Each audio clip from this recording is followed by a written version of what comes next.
رحمان الرحیم ناول تہمت تمہارے عشق کی قسط نمبر 42 ہادیہ مغل پارٹ 2۔ وہ کمرے میں آیا تو روشنی نیم مدھم تھی، بازو میں درد سے ٹیسیں اٹھ رہی تھی۔ وہ لب بنچے درد دبانے لگا، لیکن آج کی فتح ہر شے پر حاوی تھی۔ اتنے دنوں بعد وہ پھر سے جی اٹھا تھا۔ آج وہ اور اس سے جڑے ملک کے نایاب ہرے دشمن کا غرور اور ان کے گندے ارادے مٹی میں ملا چکے تھے۔ لائٹس آن کی تو نظر سامنے گئی اور پھر جیسے وہیں جام گئی۔ وہ لڑکی اسی کے سائڈ پر اسی کے تکیے پر سر کے وہی کشن جیسے وہ بازو میں دبوچ کر سوتا تھا، بالکل اسی انداز میں دبوچا ہوا تھا۔ سیاہ بمرہ جو ہمہ وقت شکوہ کو نہ ہوتی تھی اس وقت باندھتی، لب ہلکے سے نیم ہوا تھے، وہاج کے در سے بھنچے لب تھوڑے سے کھلے تھے۔ وہ اسی کے انداز میں سونے کی ناکام کوشش کر رہی تھی۔ وہ ایک جانب کوچ پر بیٹھ گیا، بازو پر لگے کٹ جیسے کچھ پال کے لیے بھول سے گئے تھے۔ وہ یک ٹوک اسے دیکھے گیا۔ پہلی مرتبہ وہ انابی کو نہایت کسی روک ٹوک کے بنا دل کی سرزنش کے محض دیکھ رہا تھا۔ وہ سوتے ہوئے کافی پیاری لگتی ہے، اس کے دل نے چپکے سے کہا تو وہ پہلو بدل کر رہ گئے، جیسے دماغ کی نفی پر بد مزہ ہوا۔ وہ گہری نیند میں تھی، پر نگاہ کی تپش محبوب کی تھی، کیسے نہ قسم ساتھی۔ وہاج نے اس کے رخ بدلنے پر فوری نظر کا بھی رخ بدلا اور شارٹ اتارنے لگا۔ ایک بار پھر کندھے کے پاس درد کی شدید لہر محسوس ہوئی اور لبوں سے کرہا نکلی۔ ایک جگہ پر 2 مرتبہ کاٹ لگے تھے، جس کی وجہ سے زخم کافی گہرا ہو گیا تھا۔ شارٹ اتار کر وہ اب ویسٹ پہ جدا کیے ڈریسر کے سامنے کھڑا ہوا۔ انابیہ بالکل اس کے کنارے پر تھے اور وہیں سائڈ ٹیبل پہ اس نے باکس رکھا تھا۔ وہ دبے قدم لیے اس کی جانب آیا تاکہ اس کی نیند میں ذرا سا بھی خلال نہ پڑے۔ نیچے جھک کر اس نے ڈرا کا لاک کھولا۔ عین اسی وقت انابیہ نے کروٹ بدلی تھی۔ اس کا ہاتھ وہاج کے بازو پر لگا، ٹھنڈا سا تاثر اس کے ہاتھ کی پوچھ پر لگا اور وہاج سلطان کو اس کی ہاتھ کا لمس ہلکا سا گرم لگا تو جیسے ساکت پڑا دل دھڑک اٹھا تھا۔ دل چاہے اس کا نرم گرم سا ہاتھ اپنے دل پر رکھ کر اسے پرسکون کر دے، جو اسے سامنے دے کر ہر بار گھم تازہ کر دیتا تھا۔ وہ تہمت یاد دلا دیتا تھا، اگر زخم اس کے دیے گئے تھے تو مرہم بھی تو اس کی ذات ہی رکھ سکتی تھی۔ نہ جانے کس احساس کے زیر اثر انابیہ کا وجود بے چین سا ہوا تھا۔ یہ شاید وہاج سلطان کی بدلتی نگاہ، بدلتے دل کا اثر تھا، جس نے بوجھل آنکھیں بامشکل کھولیں اور قریب بیٹھے وہاج کو دیکھے وہ حیران ہوئی۔ حیرانگی خوف میں بدلی اور پھر اس کی چیخ نکلی۔ اچانک رد عمل جو وہاج کو سامنے دیکھ کر ہوا تھا، وہاج اس کی کیفیت سمجھے فوری لبوں پر ہاتھ رکھ گیا تھا۔ چیخو مت، تمہارے ماما بابا دوسرے روم میں ہیں۔ اس کا لہجہ نہایت دھیما تھا، پر اس میں کی گئی سرزنش گہری تھی۔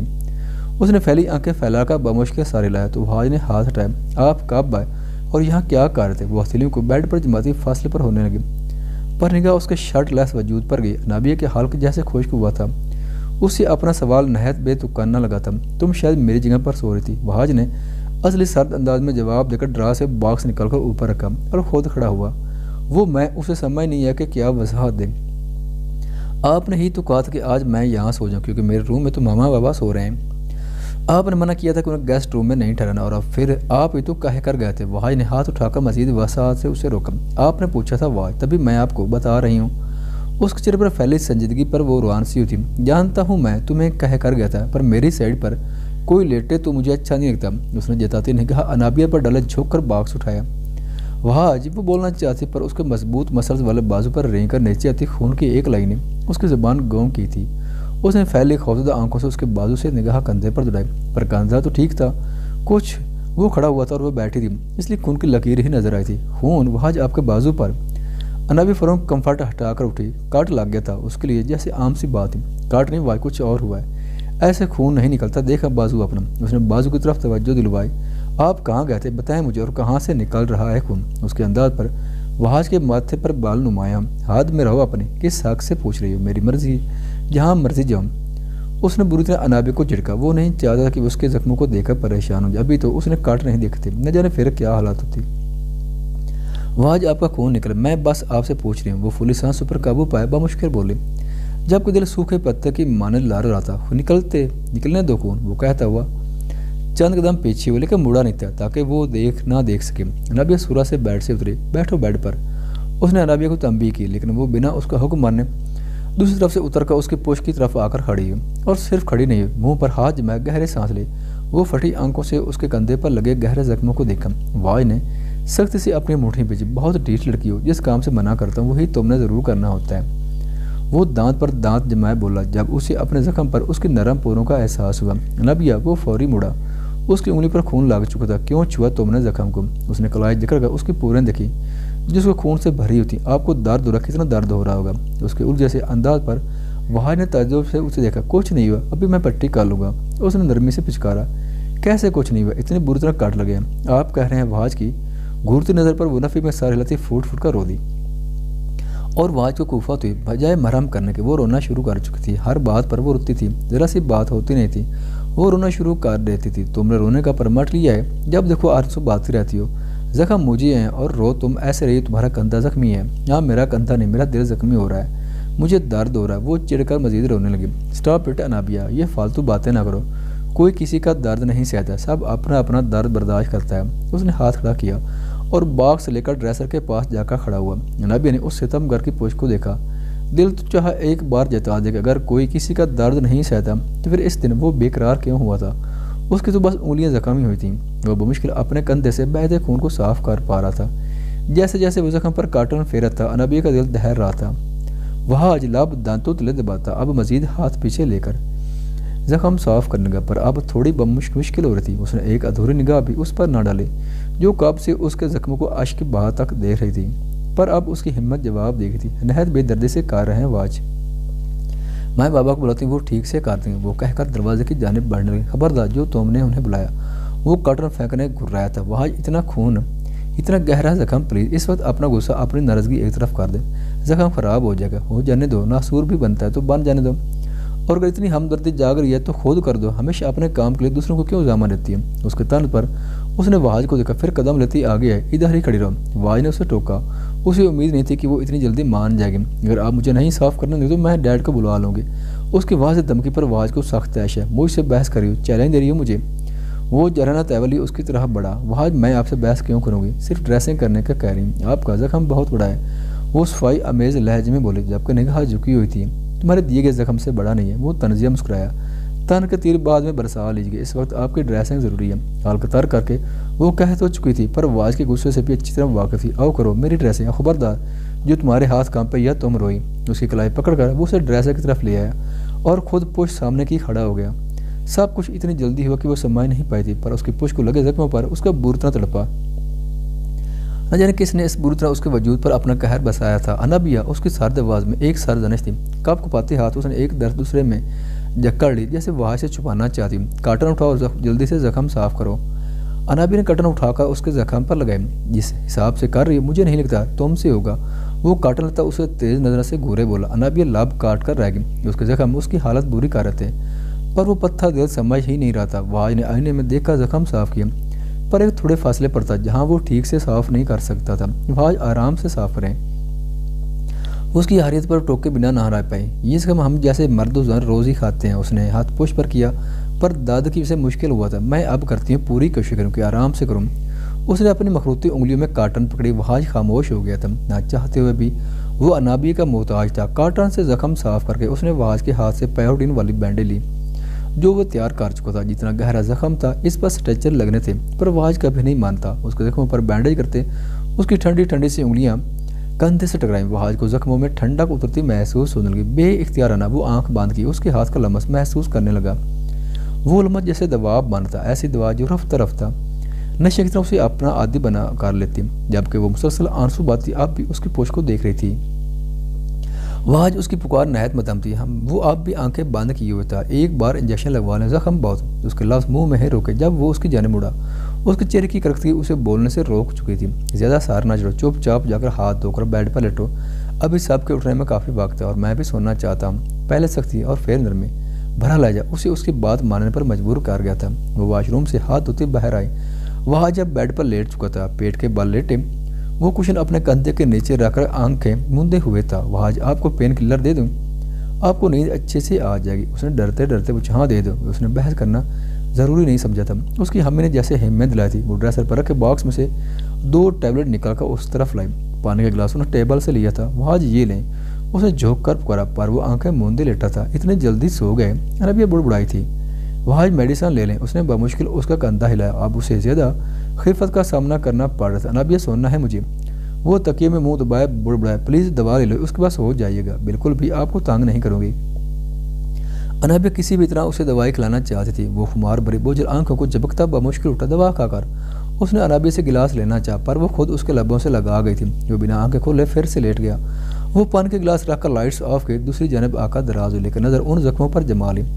جیسے ان زخم کو کسی بھی طرح ٹھیک کر دینا چاہتی ہو۔ اس کا جلاد پن پھر سے یاد آنے لگا۔ کتنی جلاد ہیں، کیسے زخم صاف کر رہے تھے، ایسے بھی گلا کرتا ہے۔ وہ بڑھ بڑھتی آنسو صاف کرنے لگے۔ اب تمہاری آواز نہ ہے۔ اس نے کروٹ بدل کر سر بالکل اس کے تکیے کے پاس رکھا اور نبی دل جیسے حلقے میں اٹکا تھا، اتنے پاس تھا وہ کہ وہ اسے آرام سے بنا کسی زحمت کے چھو سکتی تھی، پر ساری بات ہمت کی تھی۔ نابیہ کیا اس کے ماتھے کے بل الجھنیں دینے لگا۔ اس کی بھاری بوجھل سانسیں اسے اپنے کان پر محسوس ہونے لگی۔ وہ اس کے پاس تھا، نہایت پاس، کسی بھی لمحے وہ اسے حصار میں لے سکتا تھا، پر جانتی تھی ایسا نہیں ہوگا۔ وہ اسے اس کی مرضی کے بغیر کوئی کبھی نہیں چھو سکتا تھا۔ انابیہ کی سوچوں کا رخ بدلنے لگا تھا۔ سنم کہتی وہ حواس پرست مرد، لیکن اتنے دن ہو گئے تھے وہ تو اسے ٹھیک سے دیکھتا نہیں تھا، نہ اس کی نظر میں کوئی انوکھا جذبہ محسوس ہوتا تھا جو اسے محسوس ہوتا کہ وہ حواس پرست مرد ہے۔ وہ لوگ تنہا رہتے تھے، لیکن تنہائی میں بھی اسے واضح سے کافی خوف نہیں محسوس ہوا تھا۔ وہ شعور تھا، اس کا حق رکھتا تھا، پر حق رکھتے ہوئے بھی وہ حق استعمال نہیں کرتا تھا، بلکہ اس کی آنکھوں میں کبھی انابیہ کے وجود کی طلب نظر ہی نہیں آئی تھی۔ آہستہ آہستہ آواز کی ہمراہی میں وہ جاننے لگی کہ وہ شخص کس طرح کا ہے، اور آج جیسے رائے قائم ہو چکی تھی۔ وہ ایک باعزت، باوقار، باروب اور بہترین مرد تھا جو عورت کی غلطی کے ساتھ اسے مار پیٹ کر نہیں دے سکتا تھا۔ انابیہ کے گناہ کے باوجود اس نے انابیہ کو کبھی تکلیف نہیں دی تھی، ورنہ اپنی حرکت کی وجہ سے وہ حاج کے قدموں میں بیٹھنے کے لائق بھی نہیں تھی، لیکن اس شخص اسے اپنے برابر بٹھایا تھا۔ ہاں، دل میں جگہ نہیں دی تھی، پر دل کا معاملہ اب پیچھے رہ گیا تھا۔ اس نے انابیہ کے کسی حق میں کوتاہی نہیں برتی تھی۔ اس نے واج کی باری سانسوں سے اندازہ لگایا کہ وہ سو چکا ہے، تبھی ہاتھ بڑھا کر اس کے ماتھے کے بلوں کو سیدھا کرنے لگی۔ یکلت واج نے اس کا ہاتھ پیشانی سے ہٹایا، تکیے پر رکھا اور اس پر اپنا ہاتھ رکھ دیا۔ انابیہ کی چیخ نکلتے نکلتے رکی۔ واج نے آنکھیں نیم وا کی۔ انابیہ کو دیکھا جو اس کی کھلتی آنکھوں کو دیکھ کر سختی سے اپنی آنکھیں میچ گئی تھی۔ میری نیند میں کوئی خلال ڈالے مجھے ذرا اچھا نہیں لگتا، اس نے گمبھیرتا سے کہہ کر انابیہ کا ہاتھ مزید قید کر لیا، جیسے ہاتھ چھوڑنا نہ چاہتا۔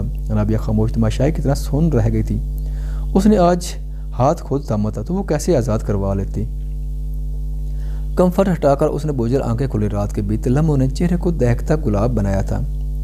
یزدان کمرے میں نہیں تھا۔ اس نے گھڑی کی طرف نظر ڈال تو وہاں 10 بج رہے تھے۔ اس نے پہلے میں دیکھا تو اسے خود سے حیا آنے لگی، پر ساتھ شکر تھا وہ وہاں نہیں تھا، پر اس کی خوشبو ہر شے پر حاوی تھی۔ وہ چپل پہن کر اٹھی تو نظر سے آئی ٹیبل پر گئی جہاں ایک باکس اور ایک بک تھی۔ اس نے باکس کو اٹھایا اور اسے کھولا، جس میں ایک چیٹ تھی۔ اسے حیرت ہوئی تھی۔ جانتا ہوں یہ چھوٹا سا گفٹ ہے، آپ کے غریب سے شوہر نے اپنی حلال کمائی سے خریدا۔ رات میں آپ کو یہ نہیں دے سکا، نہ میں دینا چاہتا، کیونکہ یہ میں صبح صرف آپ کو پہنے ہوئے دیکھنا چاہتا ہوں۔ رات اگر یہ آپ پہنتے تو آپ کے ناک سرخ ہو جاتے، جو میرے صبر کا امتحان تھی۔ اس لیے میری غیر موجودگی میں اسے پہن کر اپنی ناک کی سرخ چھپا کر میرے سامنے آئیے گا، تاکہ تعریف کرنے میں کوئی الجھن نہ ہو۔ اس کی پلکوں میں لرزش ہوئی، جبکہ لب مسکراہٹ میں ڈال گئے۔ اس کی محبت اسے اب مغرور بنا رہی تھی۔ اس نے بک رکھ کر نظر کو انداز کیا اور باکس اٹھا کر ڈریسر کے سامنے کھڑی۔ پرپل ڈائمنڈ کی وہ نوز رنگ ہاتھ درجہ خوبصورت تھی، اس کی چمک آنکھوں کو خیرہ کرتی تھی۔ اس نے ناک سے نوز رنگ نکال کر وہ نوز پن سجائے۔ نوز رنگ سے زیادہ وہ نوز پن خوبصورت لگ رہی تھی اور اس کی ناک سرخ ہو چکی تھی۔ یہ شخص ساری خبر رکھتا ہے، وہ ناک سے کوڑے بولی اور کھیل کھلا رہی تھی۔ یزدان کو دکھانے کا خیال زور پکڑنے لگا، اس لیے فریش ہونے بڑی۔ فریش ہو کر وہ جس وقت باہر اسے روز کی کمی شدت سے محسوس ہوئی۔ وہ صبح ہوئی بوتل کی جن کی طرح حاضر ہو جاتی تھی، پر آج وہ آئے ہی نہیں تھی۔ آج تو روز بھی نہیں آئے۔ اس نے سب نے اکٹھے غائب ہونے کی ٹھان لی۔ وہ بڑبڑا کر بال سلجھانے لگی، گنہرے بال سلجھا کر پوش پر پھیلائے۔ اسے روز سے ملنے کی جلدی تھی، اسے بتانے کی جلدی تھی کہ وہ یزدان کو منا چکی ہے۔ سرخ دوپٹہ اوڑھ کر وہ باہر نکلی اور سیدھا روز کے کمرے کی طرف بڑھی۔ منشن آج اسے سنسان سا محسوس ہوا تھا۔ وہ روز کے کمرے میں آئی تو وہ بیڈ پر بیٹھی تھی۔ روز تم آج آئی نہیں میرے روم میں، اور یزدان کہاں ہے؟ تعبیر کی آواز پر وہ چونکی، جبکہ چونکی تو تعبیر بھی تھی۔ روز کیا ہوا؟ تم رو کیوں رہی ہو؟ وہ فوری اس کی طرف آئی۔ کچھ نہیں میم، آپ اتنی صبح یہاں، سب ٹھیک ہے؟ اس نے آنکھیں رگڑے استفسار کیا۔ تم بتاؤ کیا ہوا؟ یزدان نے کچھ کہا ہے؟ اس کے دونوں ہاتھ تھامے وہ بے قرار ہوئی۔ نو میم، ایسے فلوق کی وجہ سے تم جھوٹ بول رہی، بتاؤ مجھے۔ میم اس کے گلے سے لگتی پھوٹ پھوٹ کر روئی تھی۔ پہلی مرتبہ اس نے روز کو روتے ہوئے دیکھا تھا، اسے سنبھالنا مشکل ہوا تھا۔ روز یزدان کی سرد آواز پر وہ اپنا رونا بھول کر تعبیر کے کندھے میں منہ چھپا گئے، جیسے روز سے چھپنا چاہو۔ یزدان، تعبیر نے یزدان کو دیکھا جس کا چہرہ نہایت سنجیدہ تھا۔ یزدان، روز کو کچھ ہوا ہے؟ دیکھو یہ کیسے رو رہی ہے۔ آپ کمرے میں جائیں، یزدان نے کہا۔ اسے دیکھا، پھر وہ اسے دیکھتا رہ گیا جس کی ناک میں وہ پرپل چھوٹا سا ڈائمنڈ سج چکا تھا۔ اس نے فوری رخ بدلا۔ تعبیر کے چہرے پر بھی حیا آلود تاثر تھا، پر روز کی فکر سب سے زیادہ۔ یزدان، روز اسے میں سنبھالوں گا، آپ جائیں، یہ 2 منٹ میں آپ کے پاس آئے گی۔ یزدان نے روز کو گور کا کہا اب چھپنے کی راہ تلاش کر رہی تھی، وہ آج بحث نہیں کرنا چاہتی، اس لیے چپ چاپ کھڑی ہو کر باہر نکلی، پر یزدان کی سرگوشی اسے بوکلانے پر مجبور کر گئی۔ اس نے خفت بھری نگاہ اس پر ڈالی۔ مس مرائز، اس نے آج پھر کہا تھا۔ یہ لفظ اس کا مطلب کیا تھا وہ نہیں جانتی تھی، پر یزدان نے 2 بار کہا تھا اور دونوں مرتبہ اسے وہ لفظ کہہ کر ہر احساس سے بڑھ کر لگا۔ یزدان نے گہری سانس کھینچ کر اس کے وجود سے اٹھتی خوشبو کو سانسوں میں بسایا اور آگے بڑھ گیا۔ اس کا یہ بے باک عمل تعبیر کو وہاں سے بھاگنے پر مجبور کر گیا تھا۔ تعبیر کے جانے کے بعد وہ روز کی طرف آیا۔ تمہیں میں نے اتنے سال اس لیے اپنے ساتھ نہیں رکھا کہ تم اپنے سامنے اپنے دشمن کو دیکھ کر کمزور پڑ جاؤ۔ وہ روز کو دیکھتا رختی سے گویا ہوا۔ اس کی سفید رنگت اس وقت مکمل گلابی ہو چکی تھی۔ باس، میں نے ہر معاملے میں آپ کا ساتھ دیا اور آگے بھی دوں گی، پر مجھے اس شخص کے سامنے نہیں جانا، مجھے اس سب سے دور رکھیں۔ خبردار روز، جو الٹا سیدھا بولے ایک زور سے تھپڑ لگاؤں گا اور میرا ہاتھ بھی تم جانتی ہو۔ بس اب ماریں یا جو مرضی کریں، مگر مجھے آریان ساگر کے سامنے کبھی بھی نہیں جانا۔ وہ سیدھی لہجے میں بولی تھی۔ شٹ اپ روز، اب میری بات غور سے سنو، اس نے تنبیہ کی۔ تو اسے منہ بنا، لیکن یزدان کو پرواہ نہیں تھی۔ ایک اور لڑکی کی ذمہ داری تمہارے سپرد ہے، تھوڑے الٹے دماغ کی، لیکن تمہارے سامنے کسی کی نہیں چلتی۔ جیسے تعبیر کو ہینڈل کرنا ویسے ہی اسے کرنا ہے، پر سر وہ اس بارے میں کل بات کریں۔ ابھی ظرفشاہ ہاسپٹل میں کیا ہوا ہے اسے؟ روز گھبرائی تھی۔ گولی لگی ہے۔ تعبیر کے سامنے اپنا رویہ نارمل رکھنا، اسے فی الحال کوئی ٹینشن نہیں دینی۔ پر بس ظرفشاہ کو کیسے کوئی اسی اب ظرفشاہ کی فکر ہونے لگتی تھی۔ یہ تو میں بھی نہیں جانتا۔ اس نے پیشانی رگڑی۔ وہ ٹھیک تو ہے نا؟ یزدان نے محض سر ہلایا تھا۔ جاری ہے، اپنی رائے کا اظہار ضرور کیجیے گا۔